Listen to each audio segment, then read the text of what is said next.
Assalamualaikum warahmatullahi wabarakatuh. Assalamualaikum.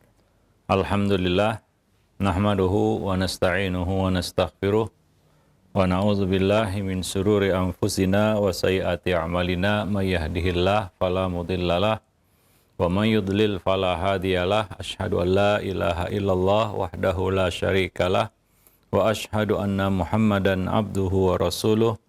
Ya ayyuhalladzina amanu ittaqullaha haqqa tuqatih wa la tamutunna illa wa antum muslimun. Amma ba'du. Fa inna afdalal hadisi kitabullah wa khairal hadi hadi Rasulillah sallallahu alaihi wasallam wa syarrul umur muhdatsatuha wa kullu muhdatsatin bid'ah wa kullu bid'atin dhalalah wa kullu dhalalatin finnar.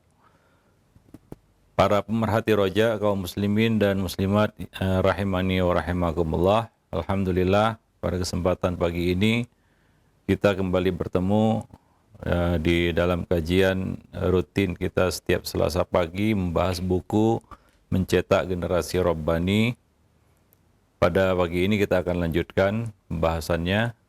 Sebelumnya salawat dan salam tidak lupa kita limpahkan untuk Nabi kita Muhammad sallallahu alaihi wasallam, untuk keluarga beliau, sahabat-sahabat beliau, dan umat beliau sampai hari kemudian. Para pemerhati roja, kaum muslimin dan muslimat yang dimuliakan Allah, kita telah sampai pada bab lampiran ya, beberapa pelajaran-pelajaran yang bisa kita petik dari ayat-ayat Al-Quran maupun dari hadis-hadis Nabi yang menjadi bekal ataupun materi yang bisa disampaikan kepada anak-anak kita. Ya, di antaranya adalah pelajaran ya, yang dapat kita petik dari surat Luqman, yaitu pelajaran yang wasiat yang disampaikan oleh Luqman kepada putranya, kepada anaknya. Dan ini merupakan salah satu surat yang ya, berisi ya, nilai-nilai pelajaran edukasi ya, kepada orang tua maupun anak. Di mana Allah Subhanahu wa taala menceritakan dialog antara Luqman dan putranya. Wa idz qala Luqmanu libnihi wa huwa ya'idhuh. Dan ingatlah ketika Luqman berkata kepada anaknya ketika ia memberikan pelajaran kepada putranya, wa huwa ya'idhuh, memberikan mau'izah, memberikan izah, pelajaran ya kepada anaknya. Ya, dan ini adalah salah satu metode ya, orang-orang saleh sebelum kita dan metode juga yang dilakukan oleh Rasulullah sallallahu alaihi wasallam yang memberikan nasihat secara khusus ya kepada anak-anak seperti hadis Abdullah bin Abbas dan hadis-hadis lainnya di mana Nabi sallallahu alaihi wasallam mengatakan kepada Ibnu Abbas, "Inni u'allimuka kalimat." Aku akan mengajarkan beberapa pelajaran. Nah, di sini Luqman ya kepada putranya, wa huwa ya'idhuh, dia memberikan mau'izah, nasihat ya kepada putranya. Ya, tentunya ya ketika kita berdialog dengan anak-anak kita, ya kita memang mengkhususkan satu pembicaraan itu sebagai sebuah nasihat ya dari seorang ayah kepada anak atau ibu kepada anak, orang tua kepada anak. Ya, dan tentunya ya di sini diperlukan ya perhatian ya dari orang tua ya kepada anaknya, dan kata-kata ataupun kalimat yang mengundang ataupun memancing perhatiannya ya, seperti Nabi berkata kepada Ibnu Abbas, ya ghulam, ya mengawali pembicaraan itu dengan sapaan ya, dengan seruan. Ini untuk fungsinya adalah untuk intibah, yaitu menarik perhatian ataupun meminta supaya memperhatikan apa yang dikatakan. Ya, jadi ayah berbicara, anak mendengar, menyimak, ya, tidak saling berbalas kata-kata. Ya, dari atas ke bawah, dari orang tua ke anak. Ya, itu adalah mau'izah, nasihat, ya. Dan tentunya ini bukan suatu dialog kosong ataupun dialog tanpa isi, ya, bukan bincang-bincang ngalor ngidul, tidak. Tapi ini adalah suatu nasihat yang penting, poin-poin yang memang sudah dipersiapkan, ya, materi yang memang sudah disiapkan, ya, hal-hal yang tentunya urgen. Tidak semua ya hal-hal bisa perlu kita bicarakan ya kepada anak-anak. Ya seperti Nabi kepada Ibnu Abbas, Luqman kepada anaknya. Dan di sini Luqman juga membuka pembicaraan itu dengan seruan, ya, dengan seruan, panggilan, ya bunayya, wahai anakku. Ya, ini adalah untuk intibah juga dan untuk memancing perhatian dan menunjukkan keakraban ataupun kedekatan, ya, karena ketika kita mulai pembicaraan itu dengan ya panggilan ataupun seruan, ya itu lebih dekat ke hati, ya, itu lebih memancing ya perhatian anak tersebut ya kepada apa yang kita katakan. Ya, jadi seperti itu. Ya, kita katakan melakukan pendekatan ya kepada anak-anak kita. Ya, kadang-kadang perlu kita memanggil dengan panggilan atau menyebut dengan sebutan yang enak didengar dan dia suka dan dia berminat ya untuk mendengarkan kata-kata kita. Ya, jauh dari kata-kata yang commanding ataupun instruksi gitu ya, perintah, ya. Nah, tapi kata-kata yang menunjukkan ya kasih sayang dan kedekatan. Ini pelajaran yang perlu kita petik dari perkataan Luqman kepada anaknya. Ya, dan juga itu yang diamalkan Nabi Shallallahu alaihi wasallam ya ketika memberikan pelajaran kepada seorang bocah. Ya bunayya, la tusyrik billah. Ini pelajaran pertama dasar ya, tentunya semua perkara dalam agama itu penting. Tapi dari yang penting itu ada yang lebih penting dan ada yang terpenting. Ya, kita harus bisa menentukan skala prioritas di dalam memberikan pelajaran kepada anak. Ya, memberikan pelajaran kepada anak, poin-poin yang penting. Dan perkara yang terpenting di sini adalah perkara yang berkaitan dengan akidah, tauhid. Karena ini merupakan sebab manusia itu diciptakan Allah Subhanahu wa taala, wa ma khalaqtul jinna wal insa illa liya'budun. Jadi pelajaran pertama yang disampaikan oleh Luqman kepada putranya adalah tentang perintah untuk bertauhid dan larangan syirik. Ya, karena larangan syirik ini ya tentunya konsekuensinya adalah kita memurnikan tauhid. Memurnikan tauhid konsekuensinya adalah kita menjauhi syirik. Ya, ketika Luqman berkata la tusyrik billah ai ubudullah. Sembahlah Allah Subhanahu wa taala dan jangan berbuat syirik. Walaupun tidak disebutkan di sini tapi itu merupakan konsekuensi dari larangan tersebut, yaitu larangan berbuat syirik kepada Allah Subhanahu wa taala. Wahai anakku, janganlah engkau mempersekutukan Allah. Ya. Ini adalah pelajaran yang sangat penting. Ya, pelajaran akidah, karena kita sebutkan sebelumnya bahwa tugas terpenting orang tua adalah mengawal tauhid anaknya. Karena dia lahir dengan segel tersebut, ya segel tauhid yang melekat pada dirinya. Kullu mauludin yuladu alal fitrah. Setiap bayi itu lahir dengan membawa fitrahnya, yaitu tauhid. Dan kewajiban terpenting orang tua, kewajiban utama orang tua adalah mengawal, menjaga, dan memelihara tauhid itu. Jangan sampai rusak. Dan tauhid itu rusak karena perkara-perkara syirik. Maka di sini Luqman berpesan kepada anaknya, la tusyrik billah. Baik itu syirik kecil, apalagi syirik besar. Ya, baik itu syirik kecil, apalagi syirik besar. Inna syirka la dzulmun azim. Nah, kadang-kadang di dalam memberikan pelajaran kepada anak, ya tidak hanya kita katakan ya perkara-perkara pokok, tanpa menjelaskan alasan. Ya, kadang-kadang kita perlu menjelaskan alasan. Ya, dia harus salat, mengapa dia harus salat? Ya, dia tidak boleh berbohong, mengapa dia tidak boleh berbohong? Nah, terkadang kita perlu memberikan alasan kepada anak. Ya, seperti Nabi ketika melarang Al-Hasan memakan kurma zakat, Nabi menjelaskan kepada Al-Hasan kenapa ia dilarang tidak boleh memakan kurma zakat. Karena keluarga Muhammad, yaitu beliau adalah cucu Nabi, tidak halal memakan harta zakat. Ya, itu alasan yang perlu dijelaskan kepada anak. Kadang-kadang orang tua bisa menyuruh, bisa memerintah, bisa melarang, tapi tidak bisa menjelaskan alasan. Maka dari itu orang tua ya tentunya harus membekali diri juga dengan pengetahuan.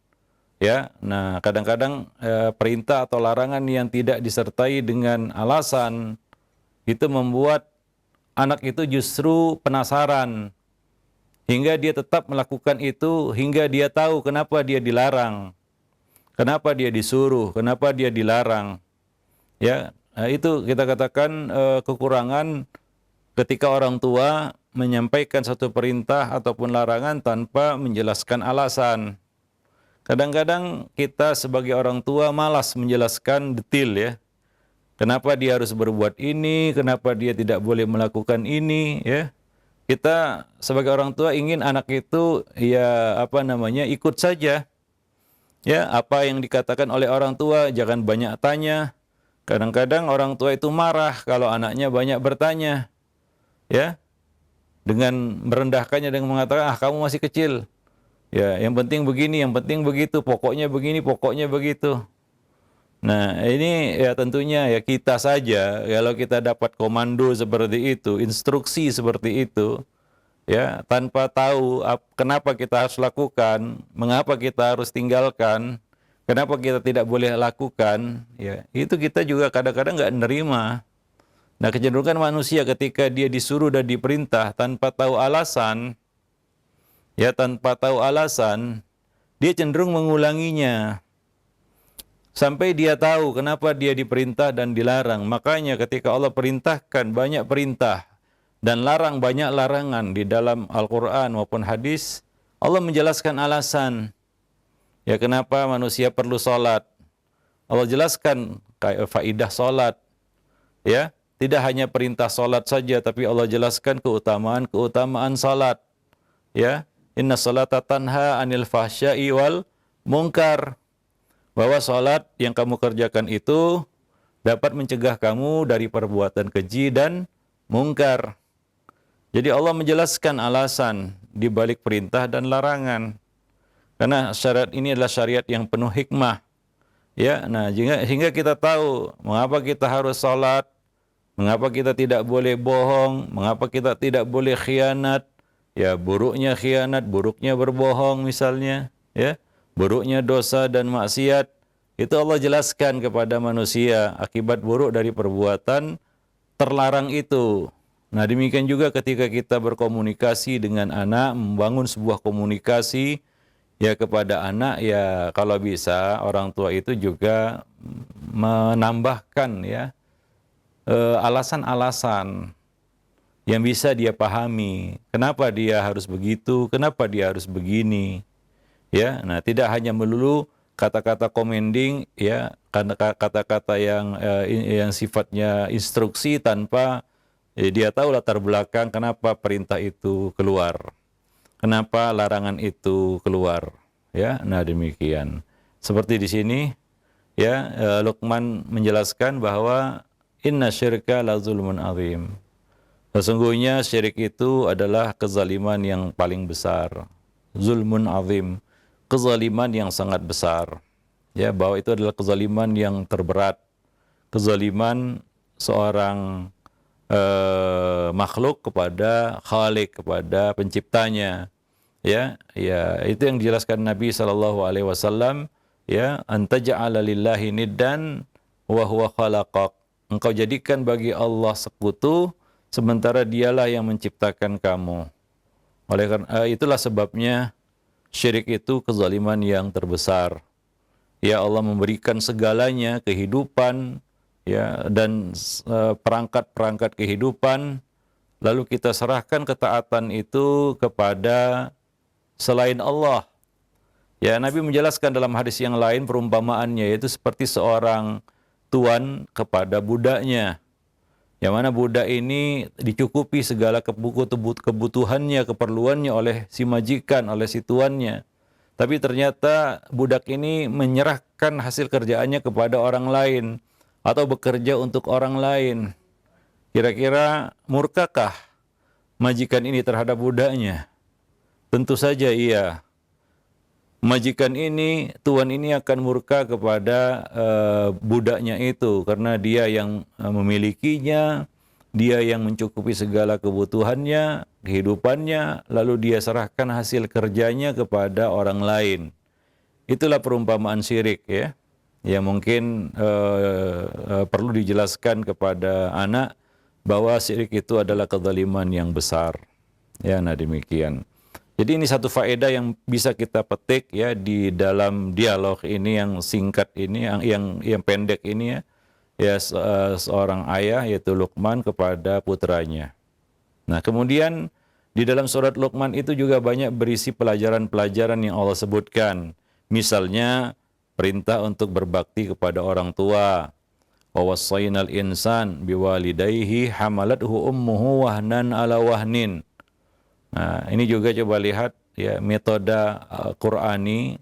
Allah mengatakan kami berwasiat kepada manusia agar berbuat baik kepada kedua orang tuanya, ya biwalidayhi, ya husnan, ya terhadap kedua orang tuanya agar berbuat baik. Kenapa? Hamalathu ummuhu wahnan ala wahnin. Ibunya terutama telah mengandungnya dengan susah payah. Mengandungnya dalam keadaan lemah dan bertambah-tambah. Yang bertambah-tambah karena makin lama makin besar janin tersebut di dalam perutnya, semakin berat. Wahnan ala wahnin. Wa fisaluhu fi amaini. Setelah lahir tidak bisa dilepas begitu saja. Dia harus menyusuinya selama 2 tahun sampai usia 2 tahun. Ya, dalam usia 2 tahun, dalam waktu 2 tahun. Ya, itu sebab alasan mengapa kita katakan manusia itu wajib berbakti kepada kedua orang tuanya. Ya. Nah, Allah jelaskan di sini alasannya. Ya, terutama kepada ibu yang mengandung. Ya, karena saham ibu terhadap anak itu sangat besar. Seperti yang Nabi katakan kepada seseorang yang bertanya, siapakah orang yang paling patut aku perlakukan dengan baik? Nabi berkata kepadanya, ibumu. Kemudian dia bertanya lagi, siapa? Ibumu sampai 3 kali. Kemudian baru ayahmu. Ya, karena kita katakan penderitaan seorang ibu di dalam mengurus ya dan mengandung anaknya sampai menyusui 9 bulan itu dalam kandungan. Kemudian setelah itu dilanjutkan lagi dengan menyusuinya selama 2 tahun. Jadi hampir 3 tahun. Ya, ia membaktikan, mendermakan waktunya, membaktikan dirinya untuk ya mengurus anaknya. Maka tidak akan terbalas ya apa yang telah dia lakukan terhadap seorang anak.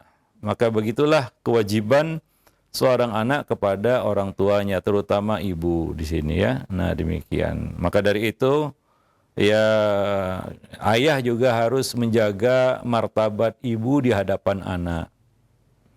Ya, ayah juga harus tahu itu. Suami dalam hal ini ya. Harus tahu dan harus bisa menjaga martabat ibu di mata anak-anaknya. Karena di sana juga banyak ya ayah ya ataupun suami yang dengan sengaja menjatuhkan martabat istrinya yang tidak lain adalah ibu anak-anaknya di mata anak-anak.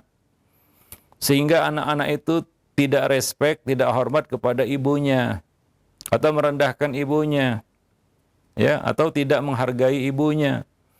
Maka di sini ayah harus membantu juga ibu ya, terutama kepada ibu ya, agar anak-anaknya ini ya dimotivasi ya untuk berbakti khususnya kepada ibu, ya, kepada ibu mereka, ya, kepada bunda mereka. Nah, demikian. Bukan justru malah sebaliknya, memprovokasi anak, ya, mendorong anak untuk melawan ibu. Hanya sekedar untuk agar anak itu lebih hormat kepada dirinya. Ya, kadang-kadang ya suami ini, ayah ini cemburu ketika anak itu ya mungkin pengagungannya ataupun penghormatannya kepada ibu lebih besar kepada ayah. Ya, para ayah nggak perlu cemburu, karena memang begitu jatahnya. Ya, jatah kita para ayah ini cuma 25%.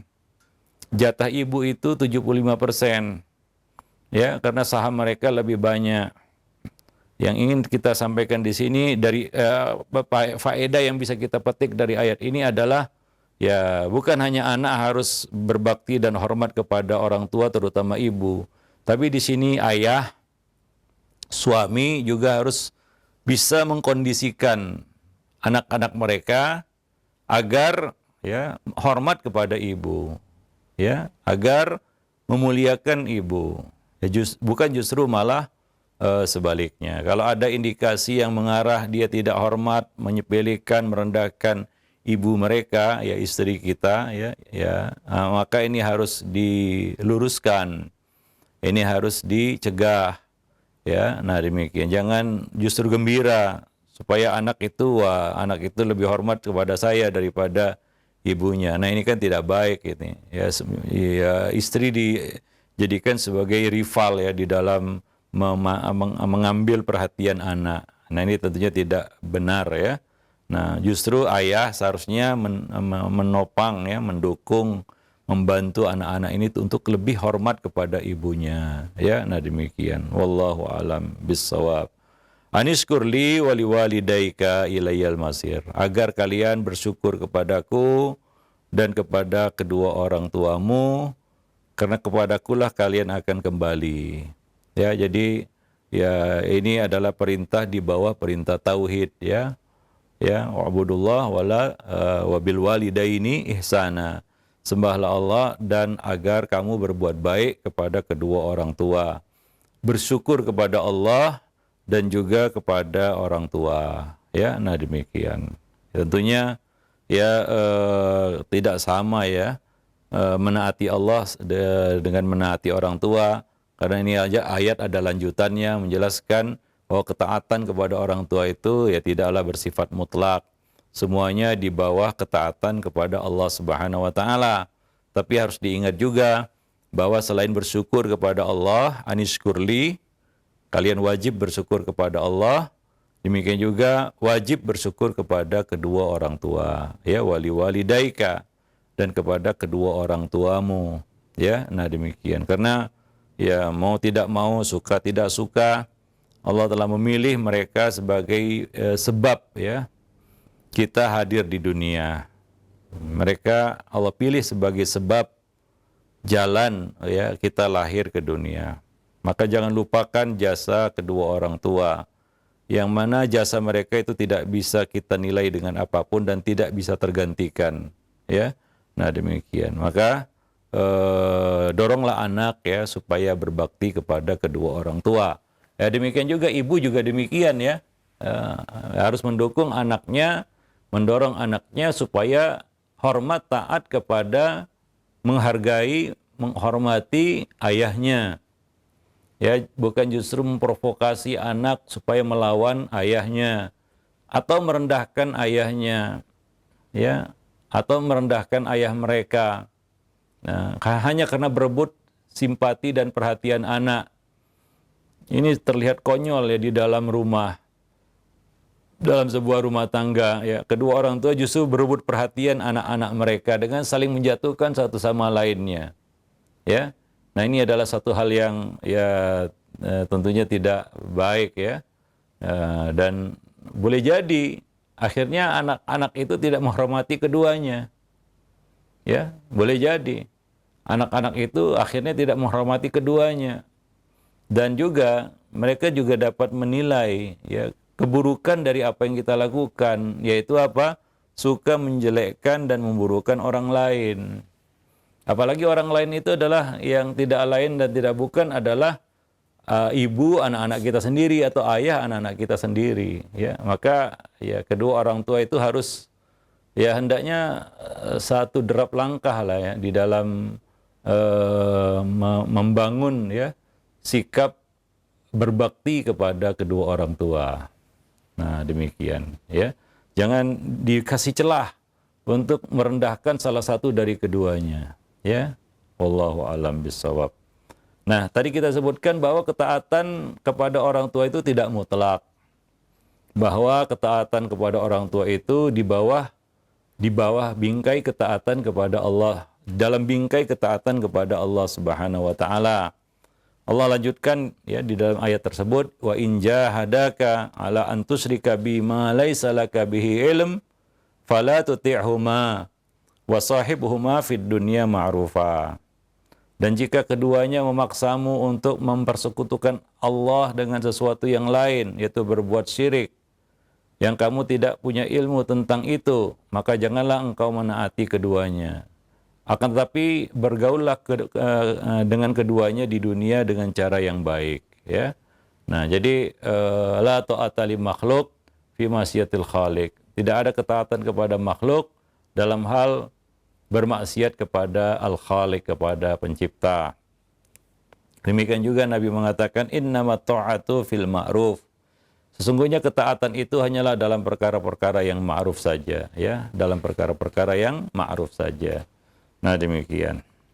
Maka orang tua juga ketika dikoreksi anak, ya, misalnya dia punya ilmu ya, tentang itu kita tidak punya, lalu dia mengkritik kita, dia berkata, ayah bunda ini adalah hal yang tidak boleh, ya, maka orang tua jangan egois, selfish, terus bermain dengan kata-kata pokoknya, ya. Nah, itu kan tidak tepat, karena dia juga ya harus kita bangun sikap ya bahwa dia taat kepada orang tua itu di dalam bingkai ketaatan kepada Allah Subhanahu wa taala, ya. Nah, jangan ya mendidik anak untuk taklid buta kepada orang tua. Ini juga tidak benar. Ya, kita sebagai orang tua kadang-kadang juga salah dan kadang-kadang juga harus mengakui kesalahan itu secara gentle kepada anak. Ya, sehingga anak terdidik dari kecil itu untuk mengikuti kebenaran, bukan mengikuti ya mutlak kata-kata orang tua. Ya, kadang-kadang kita silap, kadang-kadang kita lupa, kadang-kadang kita menyuruh sesuatu yang salah. Misalnya kita suruh anak kita berbohong, dia menolak untuk berbohong, lalu kita marah dan menuding anak itu tidak patuh kepada orang tua. Bahkan banyak orang tua yang menakut-nakuti anaknya dengan kata-kata, awas kamu jadi anak durhaka. Sementara kesalahan ada di pihaknya atau ada di sisinya. Ya, ada pada dirinya. Nah, ini kan pendidikan yang sangat buruk, ya. Jadi ya kita sebagai orang tua juga ya harus melihat kepada diri kita juga. Ya, kadang-kadang kita perlu mengintrospeksi diri. Ya, dan berkata kepada jangan-jangan apa yang aku katakan kepada anakku salah, ya, atau apa yang aku perintahkan itu salah. Makanya kita selaku orang tua itu jangan berhenti belajar, jangan berhenti menuntut ilmu, ya. Nah, mungkin ya apalagi sekarang, ya mungkin anak-anak itu belajar di sekolah ya tentang satu ibadah, ya yang berbeda dengan ibadah orang tua di rumah, ya kemudian dia mengkoreksi. Nah, orang tua juga harus siap berubah ketika ya nasihat itu datang dari anak. Ya, kadang-kadang ya karena kepolosan anak itu, dia bisa melihat kesalahan kita. Nah, kita sebagai orang tua karena mungkin faktor usia, ya kita cenderung mengabaikan kata-kata yang muncul dari bawah. Ya biasalah kalau kita atasan di sebuah instansi, apa yang kita katakan selalu benar. Apa yang dikatakan oleh bawahan selalu salah, kan begitu. Nah, kadang-kadang di dalam pendidikan kepada anak itu terbawa juga, padahal itu sangat-sangat buruk, negatif sekali. Ya, nah demikian. Anak akan kehilangan respeknya terhadap orang tua ketika orang tua mempertahankan sesuatu yang salah. Ya, nah kalaulah masih meragukan, ajak anak untuk belajar. Ya, dengarkan juga kata-katanya. Ya, mana tahu kesalahan ada pada diri kita. Karena ketaatan anak kepada orang tua tidak bersifat mutlak. Semuanya di dalam bingkai ketaatan kepada Allah dan Rasul-Nya. Maka kadang-kadang orang tua itu, ya ada sebagian orang tua yang ya tidak mau belajar ya. Cenderung egois, selfish, mau menang sendiri. Ya, selalu menakut-nakuti anaknya dengan kata-kata awas, anak durhaka, awas anak durhaka. Sedikit-sedikit takut-takuti anak itu dengan kata-kata seperti itu. Hanya karena anak itu mungkin mengkritik orang tua. Atau mengatakan, ayah, bunda, apa yang disuruh itu salah. Apa yang dilakukan itu salah. Nah disinilah orang tua harus terbuka juga ya. Terus menuntut ilmu ya, dan bisa memperbaiki diri. Nah kemudian, wasahibhuma fid dunya ma'rufa.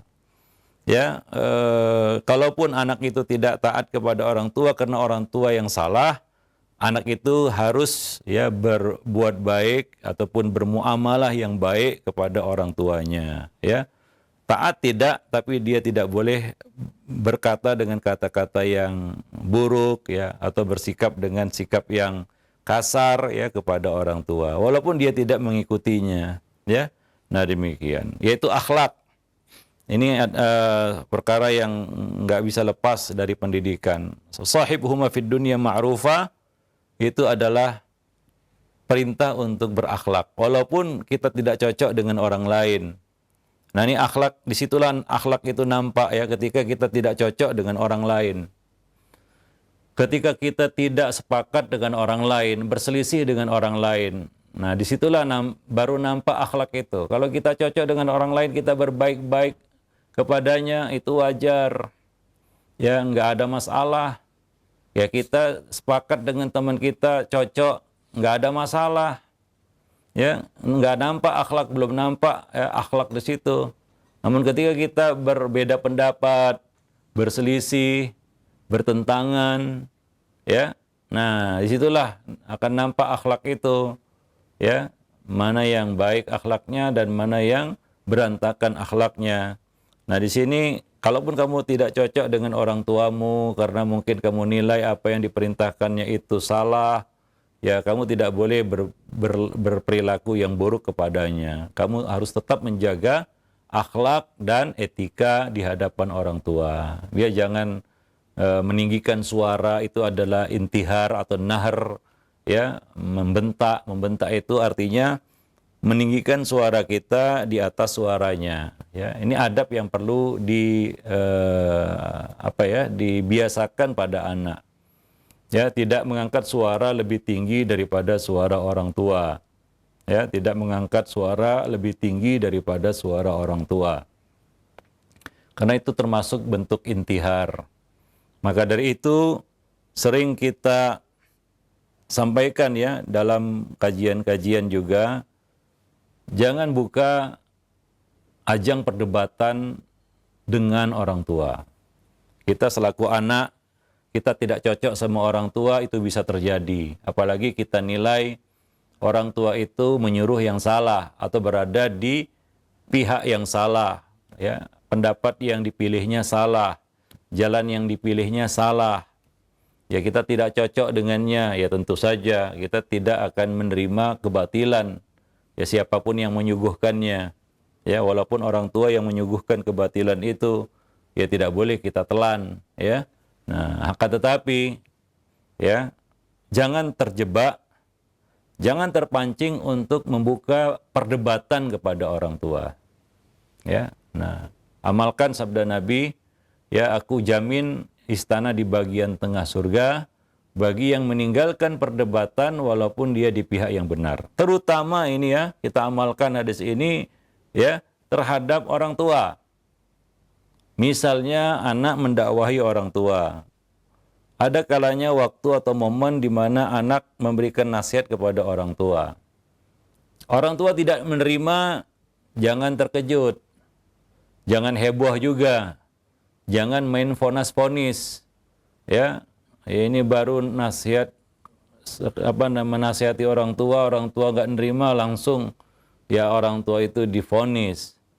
Ya pahami ya kedudukan mereka. Nah, kemudian jangan membuka perdebatan dengannya. Ya. Kenapa? Karena ketika kita debat dengan orang tua, kadang-kadang silap ya, lupa ya siapa yang ada di hadapan kita. Kita tinggikan suara kita di atas suaranya. Ya, kita tinggikan suara kita di atas suaranya. Jatuhlah kita kepada larangan yang disebutkan di dalam ayat, wala tanharhuma. Jangan kamu bentak keduanya. Para ulama menjelaskan, ya, bentakan itu maksudnya adalah kita meninggikan suara kita ya di atas suara orang tua. Sehingga suara kita lebih dominan, ya. Apalagi nyuruh orang tua diam, kan begitu ya. Nah ini kan ya apa ya? Melukai juga hati orang tua ya, walaupun dia di pihak yang salah. Ya, nah, sahibhuma fid dunya ma'rufa. Selama di dunia kamu tetap wajib bergaul dengan baik kepada keduanya, ya. Nah, bergaul dengan baik, bermuamalah dengan baik kepada kedua orang tua. Wallahu a'lam bissawab. Baik. Nah, jadi orang tua juga ya harus mengerti juga ya. Harus paham juga ya. Jangan menggiring anak itu supaya ya tengkar dengan kita ya, tidak, jangan juga ya. Ya, orang tua juga harus menahan ya, egonya ya di hadapan anak.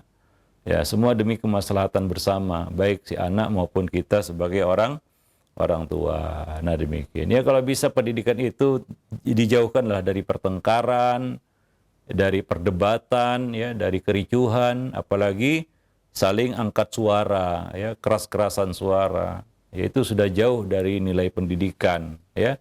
Nah, wallahu a'lam bishawab. Kemudian juga perintah untuk mengikuti akidah yang benar, jalan yang benar, manhaj yang benar, seperti Allah sebutkan dalam surat Luqman ayat 15, wattabi' sabila man anaba ilayya. Ikutilah jalan orang-orang yang kembali kepadaku, yaitu jalan as-salafus saleh. Ya, artinya apa? Orang tua juga perlu menyisipkan ya biografi para nabi, para sahabat, orang-orang saleh, misalnya para ulama, para imam, agar ya ini menjadi satu kita katakan pelajaran baginya untuk mengikuti ya generasi-generasi yang terdahulu, ya, mengikuti manhaj as-salafus saleh ya di dalam hal kebaikan, dalam beragama. Nah, ini perlu ya disampaikan juga kepada anak-anak kita ya, kepada anak-anak kita untuk ya menjelaskanlah biografi ya, cara hidup ya orang-orang yang terdahulu ya, salafus saleh kita. Ya, karena banyak pelajaran yang bisa dipetik dari sirah dan ya biografi orang-orang soleh itu. Maka ya di dalam Al-Quran, salah satu metode pendidikan yang Allah pilih kepada makhluknya, ciptaannya, hambanya adalah Allah menceritakan kisah orang-orang soleh terdahulu untuk diambil pelajaran darinya. Ya, nah demikian juga kisah orang-orang yang buruk ya, supaya diambil juga ibrah darinya. Diceritakan tentang Fir'aun, diceritakan tentang Qarun, diceritakan tentang Namrud ya, dan orang-orang zalim ya, dan bagaimana akibat dan kesudahan mereka ya. Nah, demikian. Nah, kemudian satu nasihat yang sangat penting ini, dan ini nasihat yang disampaikan Nabi kepada Abdullah bin Abbas juga, yaitu tentang muraqabah. Ini secara khusus ya, anak-anak itu perlu ya kita tanamkan tentang muraqabah. Itu yang disebutkan di dalam surat Luqman. Ya, Luqman berpesan kepada anaknya, di samping pelajaran akidah, pelajaran muraqabah ini adalah perkara yang pokok. Ya, Nabi juga menyampaikan itu kepada Abdullah bin Abbas. Tauhid, wa idza sa'alta fas'alillah, wa idza sta'anta fasta'in billah. Itu tentang tauhid. Jika kamu minta, mintalah kepada Allah. Jika kamu mohon pertolongan, mohonlah kepada Allah. Tapi sebelum pelajaran itu Nabi menyampaikan pelajaran tentang muraqabah. Dan pelajaran ini juga disampaikan oleh Luqman kepada anaknya. Pertama tadi tentang larangan syirik, yaitu akidah. Nah, kemudian pelajaran tentang muraqabah, ya, supaya senantiasa merasa, ya, berada di dalam pengawasan Allah Subhanahu wa taala. Ya bunayya innaha in takum mithqala habbatin min khardalin fatakum fis sakhratin aw fis samawati aw fil ardi ya'ti bihallah. Innallaha latifun khabir. Ini hampir sama dengan pesan Nabi ya kepada Abdullah bin Abbas, ihfadillah yahfadzuka, ihfadillah tajid tujahak. Ya, nah, wahai anakku, sungguh jika ada satu perbuatan sebesar biji sawi berada dalam batu atau di langit atau di bumi, yaitu sangat tersembunyi, kamu menyembunyikan sesuatu, niscaya Allah akan memberinya, yaitu akan memberikan balasan atas perbuatan itu, baik yang buruk maupun yang baik. Ya, nah, sesungguhnya Allah maha halus lagi maha teliti, latifun khabir. Jadi tidak ada yang bisa disembunyikan dari Allah Subhanahu wa taala. Ini untuk, ya, menumbuhkan, ya, perasaan muraqabah, ya, kesadaran muraqabah pada diri anak. Ya, sebab ya kita selaku orang tua punya kemampuan terbatas. Tidak selamanya anak itu berada di samping kita. Kadang-kadang anak itu harus jauh dari kita atau tidak berada di sisi kita. Tidak ada yang mungkin mengawasinya dan memperhatikannya selain Allah Subhanahu wa taala. Kadang-kadang kita tidak bisa berharap dari lingkungan dan pergaulan yang justru memberikan sebaliknya. Ya, bukan kebaikan tapi keburukan. Maka kita perlu menanamkan ini, ya, ketika dia jauh dari kita, dia tetap takut kepada Allah Subhanahu wa taala. Dia tetap melaksanakan perintah dan larangan bukan karena orang tua, tapi karena ia merasa diawasi oleh Allah Subhanahu wa taala. Nah, ini adalah akidah, keyakinan, iman yang tidak bisa muncul begitu saja. Ini harus ditanamkan dari kecil, kesadaran ini, ya, dibangun dia dari kecil sehingga dia tidak, ya, bergantung kepada orang tua di dalam pengawasan. Ya, nunggu apa kata orang tua, nunggu instruksi orang tua, nunggu reaksi orang tua. Kalau orang tua diam saja berarti benar ini. Ya, nggak jadi masalah walaupun dia tahu itu salah. Ya, nah demikian. Dia berani melakukan yang dilarang, mengabaikan kewajiban karena dia merasa tidak ada yang menegurnya, tidak ada yang melarangnya. Dia merasa bebas ketika dia tidak berada dalam pantauan orang tua. Nah, ini tentunya karena muraqabah itu tidak terbangun dalam dirinya. Jadi itu perlu dibangun, ya, sedikit demi sedikit, ya. Nah, ya, kesadaran muraqabah itu seperti yang pelajaran yang disampaikan oleh Luqman, ya, kepada anaknya. Dan ini adalah pondasi di dalam pendidikan yang menanamkan, ya, kesadaran muraqabah, sikap muraqabah ini, ya. Ihsan, anta'budallah ka'annaka tarah fa in lam takun tarahu fa innahu yarak. Yang merasa berada di dalam pengawasan Allah Subhanahu wa taala, ya. Nah, demikian. Tadi, ingat, ya, para orang tua, bahwa ini tidak bisa muncul begitu saja. Tidak bisa muncul secara instan, tiba-tiba, atau dalam waktu cepat, dalam waktu singkat.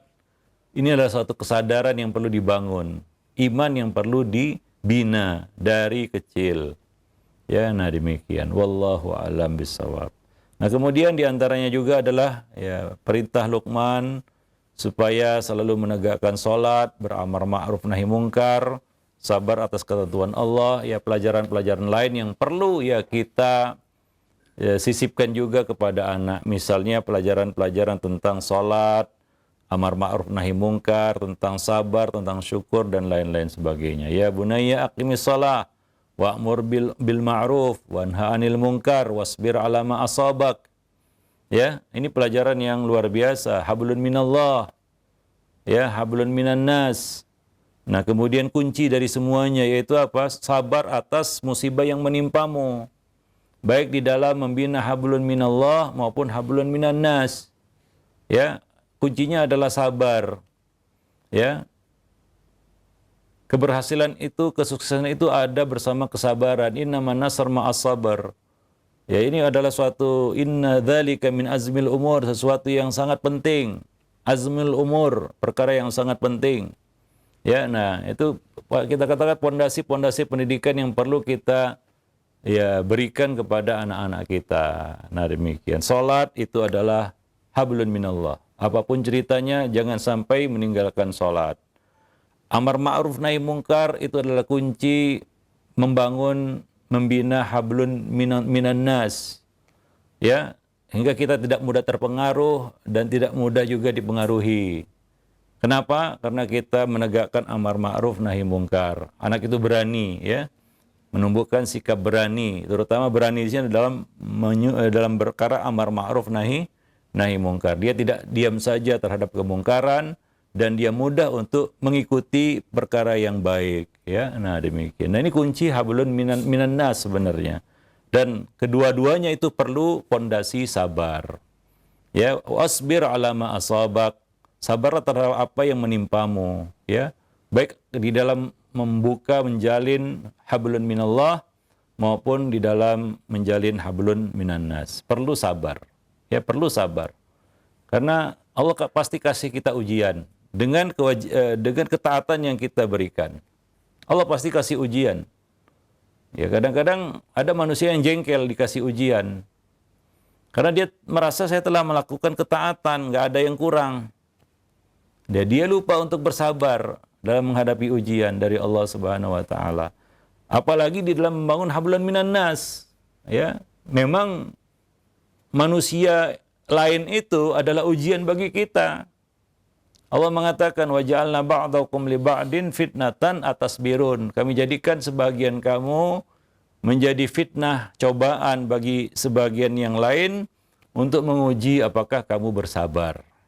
Maka coba lihat pesan yang disampaikan oleh Luqman kepada putranya setelah hablun minallah, hablun minan nas, keduanya perlu diikat dengan tali kesabaran. Ya, kunci kesuksesan di dalam membangun keduanya, baik itu hablun minallah maupun hablun minan nas adalah as-sabar, sabar. Ya, dan dia bisa sabar menghadapi manusia dan dia bisa sabar menerima takdir, baik maupun buruk, atas segala ketaatan yang sudah dia lakukan. Kadang-kadang kita berontak, kita sudah taat masih dikasih musibah. Kita berontak, kita nggak sabar. Ya, nah salah satu dimensi sabar adalah sabar di dalam menjalankan ketaatan. Ya, wallahu a'lam bishawab. Baik. Nah, demikian para pemerhati roja kaum muslimin dan muslimat yang dimuliakan Allah, ya, yaitu beberapa ayat-ayat yang mungkin bisa kita petik pelajaran, ya, ada nilai-nilai edukasi yang bisa kita ambil di situ, yang perlu kita jadikan teladan, ya, dan pedoman di dalam mendidik anak. Dan juga ini bisa juga sebagai bahan, ya, materi kita di dalam memberikan pelajaran, ya, kepada anak-anak kita. Wallahu a'lam bishawab. Aqulu qouli hadza astaghfirullah li wa lakum lisairil muslimin innahu huwal ghafurur rahim. Iya, nah baik, syukur jazakallahu khair atas materi yang telah disampaikan oleh Ustaz di kesempatan pagi hari ini. Mudah-mudahan menjadi ilmu yang bermanfaat untuk kita semua, dan tentunya kita selain berusaha juga berdoa kepada Allah Subhanahu wa taala. Jangan lupa agar Allah mudahkan untuk kita mendidik anggota keluarga kita, khusus anak-anak kita, agar menjadi anak-anak yang soleh dan soleh. Baik, untuk selanjutnya kami buka sesi interaktif dan alhamdulillah sudah masuk beberapa pertanyaan di layanan pesan WhatsApp. Yang pertama ada pertanyaan dari Ibu Nani yang berada di Tangerang. Assalamualaikum warahmatullahi wabarakatuh. Ustaz, anak saya berusia 18 dan 23 tahun. Yang ingin saya tanyakan, sejauh manakah kewajiban orang tua mendidik dan mengingatkan anak untuk sholat? Padahal dari kecil kami selaku orang tua selalu mengingatkan. Sampai dewasa pun selalu kami ingatkan, dan kadang sudah dewasa ini Kamis saling marah-marah, baru mereka mau mendirikan sholat. Jadi yang jadi pertanyaan, sejauh manakah kewajiban orang tua dalam mengingatkan hal ini? Ya, sejauh mata memandang. Artinya orang tua itu nggak bisa lepas ya dari dari persoalan anak. Ya, persoalan anak itu ada aja. Ya dari kecil, jadi dia bocah, remaja, dewasa, bahkan ya jangan terkejut nantinya sudah nikah juga tetap menjadi persoalan dan problem bagi orang tua. Anak itu ya tetap sandarannya ya kepada orang tua sampai dia sudah menikah, bahkan udah punya anak. Ya begitulah orang tua yang nggak bisa lepas dari masalah anaknya. Ya, nah demikian. Ya coba lihat pelajaran-pelajaran yang Allah berikan di dalam Al-Quran. Ya para nabi saja. Ya ketika anak Nabi Nuh ya putranya terombang-ambing di atas gelombang banjir itu kan anak itu bukan anak kecil lagi. Iya. Ya dia sudah dewasa. Tapi apakah Nabi Nuh membiarkannya saja? Udahlah, udah besar kok, biarkan aja tenggelam. Enggak.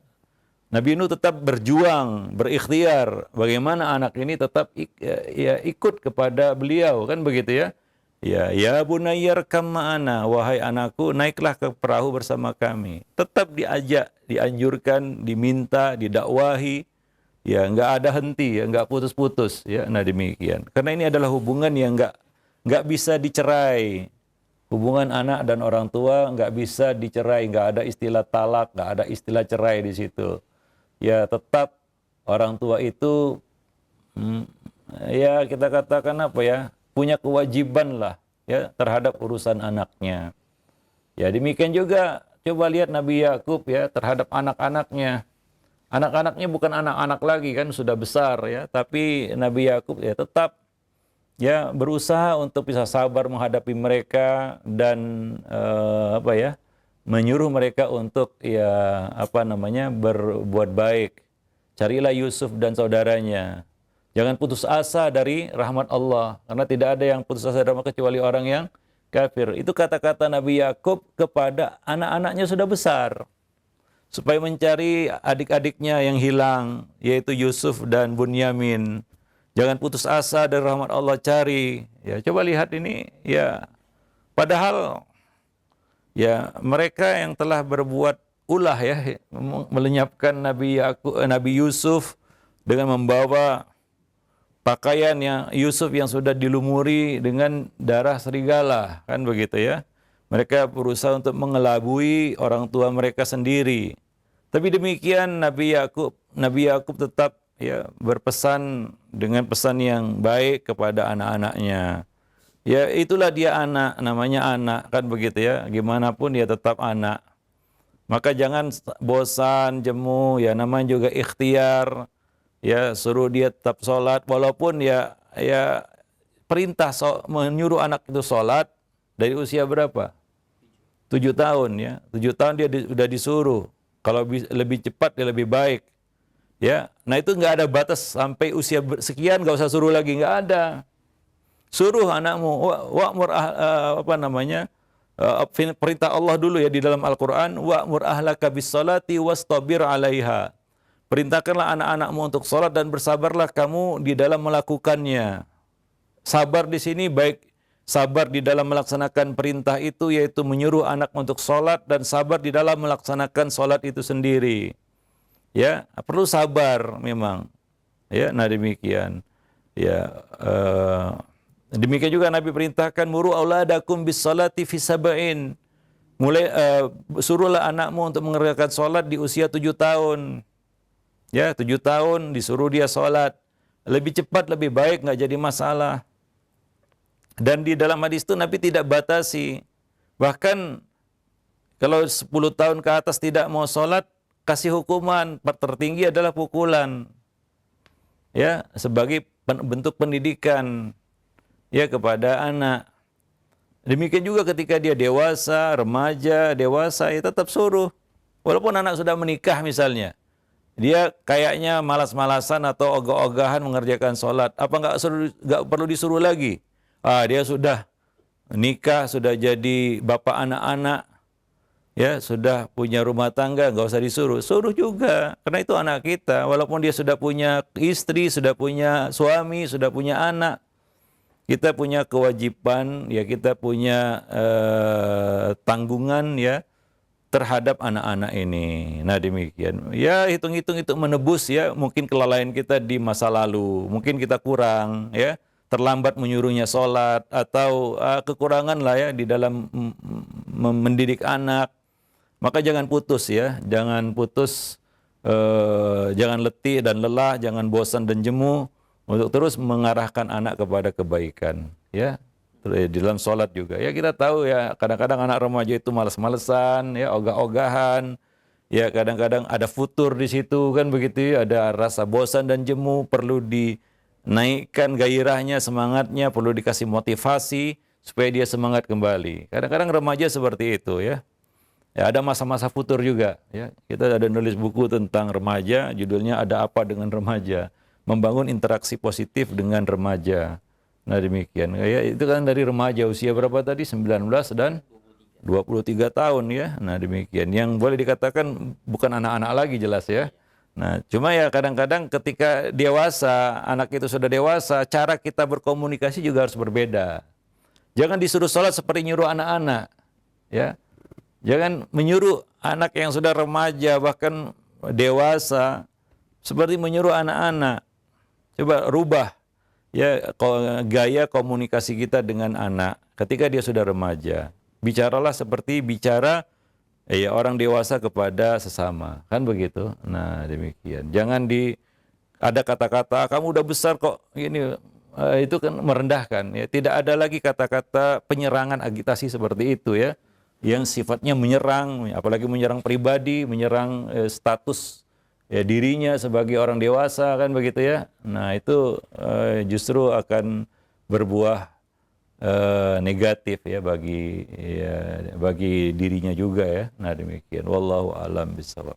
Baik. Baik, syukur atas jawaban dan nasihatnya. Demikian ya untuk Ibu Nani yang berada di Tangerang. Dan selanjutnya yang kedua kami ajukan dari Ummu Siti yang berada di Jakarta. Ustaz, mohon solusinya jika anak saat ini sedang di pesantren dan dia juga ingin melanjutkan ke pesantren pula, namun ayahnya ingin melanjutkan ke SMA negeri. Tapi saya sebagai ibunya mendukung anak untuk melanjutkan di pesantren. Bagaimana seharusnya Ustaz? Apakah saya sebagai seorang istri harus menurut kepada keinginan suami dan menyuruh anak agar melanjutkan sesuai dengan keinginan suami? Ya, ini agak repot jawabnya ya. Karena ini sudah kita singgung mungkin sebelumnya ya, bahwa orang tua itu harus satu derap langkah ya di dalam memberikan pengarahan kepada anak.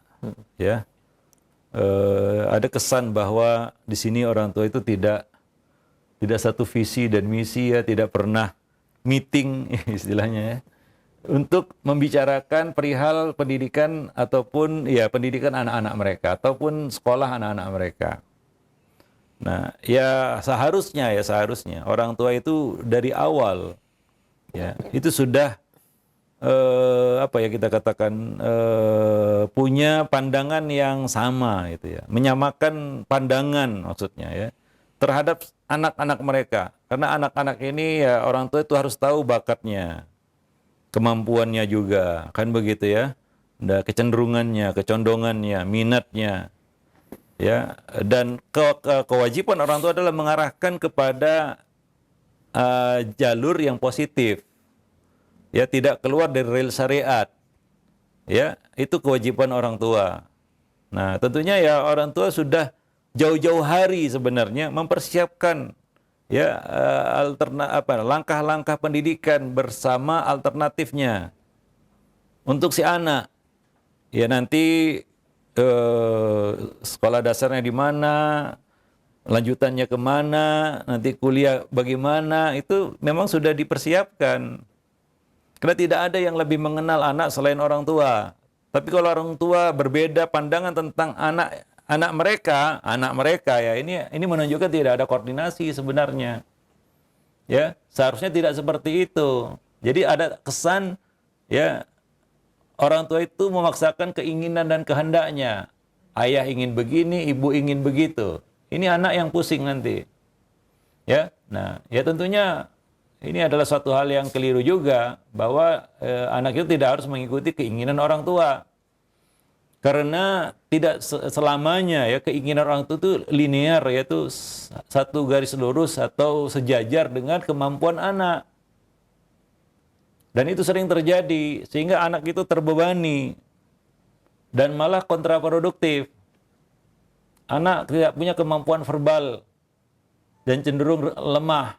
Tapi dipaksakan anak ini bisa bicara, ya agak susah. Ya, kalaupun dia bisa, itu dengan sangat terpaksa. Ya, dan bukan minatnya. Nah, ini kadang-kadang kita kasihan lihat anaknya. Jadi orang tua juga harus tahu itu, mengenali anak-anak mereka lebih dekat. Bahkan bukan lebih dekat lagi, tahu luar dalam. Ya, dia mengerti anaknya ini apa, gimana. Dan dia bisa persiapkan pendidikan anak ini jauh-jauh hari ya.